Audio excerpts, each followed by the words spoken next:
The musical origins. Pythagoras fable. So I want to tell you a quick story that I found really useful in helping me understand where notes even come from in the first place. So Pythagoras, the triangle dude we all learn about in school, way ahead of his time, obviously, and he was walking by one day, and back then blacksmiths are smashing their hammers, and he noticed that when two blacksmiths would smash their hammers at the same time, there was like this harmonic resonance that he was like, whoa, what was that? So he had to investigate as he does, and he noticed that, let's say, one of the hammers was 10 pounds and the other hammer was 20 pounds. So there was like this 2-to-1 ratio relationship that was going on between the hammers that created this sound. So he needed to investigate further, and he created this instrument called a monochord, which is basically a string wound to tension between 2 points that when plucked, it makes an audible tone. And Pythagoras noticed that when he halved the distance of the vibrating string, it doubled the frequency. So this is an important point, because humans perceive the doubling of a frequency as an octave. When we hear the sound of an octave, what we're actually hearing is a frequency being doubled. So on the guitar, this is the 12th fret. That's why it's so important. So what we're looking at here is the guitar fundamentals chart that I've put together for you guys. It's displaying the entire fretboard, every note name on it, all the way from the 0 fret, all the way up to fret 24. And let's take a look at fret 12. Right? We just talked about this. 0, the letter E here, and 12 are the same letter. This is literally going up an octave. Another way to think about this is that the 12th fret is like the halfway point of the guitar. Check this out.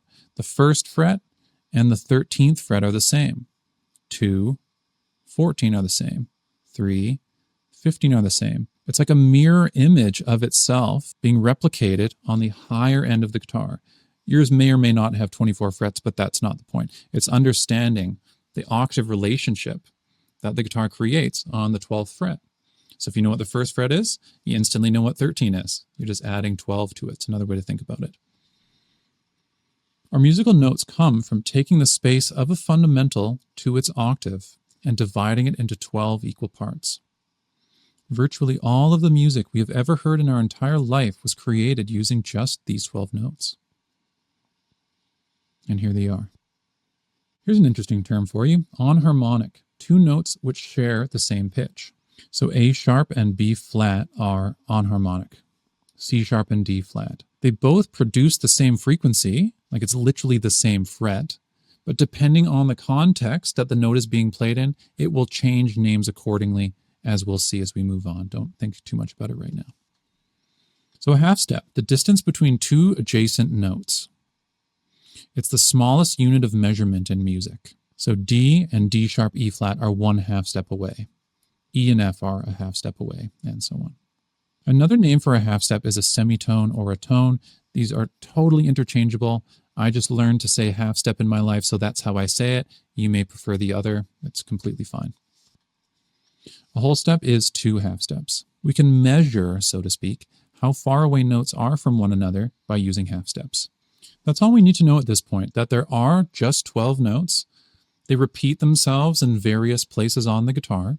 There's a trick that you can use to memorize this. So simply memorize that B and C and E and F have no note in between them. That's it. All of the other ones have sharps or flats in between. So if you just memorize those 2, you memorize the entire thing. What I'd like you to do now is, once you're done watching this, grab your guitar for 5 or 10 minutes, have this chart in front of you, and just play around with it. Try to find all the C's. See that C goes up to C sharp, and look at it and see it. Find another C sharp. Just play around with no goal in mind. Just start getting used to the notes on the guitar. Eventually, it's possible to have every note memorized instantly. We're not going to be focusing on doing that here, but it's good to keep that in mind, that it's actually possible to do that. And it all starts with just thinking about it a little bit, asking yourself, what are these notes? So apart from just playing around a little bit on your guitar, seeing notes and saying them, there's going to be a quiz after this, a multiple choice quiz, asking you questions that will reinforce what you learned in this video. That's all we need to know about notes for now. What they are, there are 12 of them, and they are expressed in various ways on the guitar. Up next, we're going to be taking a look at ways of playing 2 notes at the same time. I'll see you in the next one when we talk about intervals.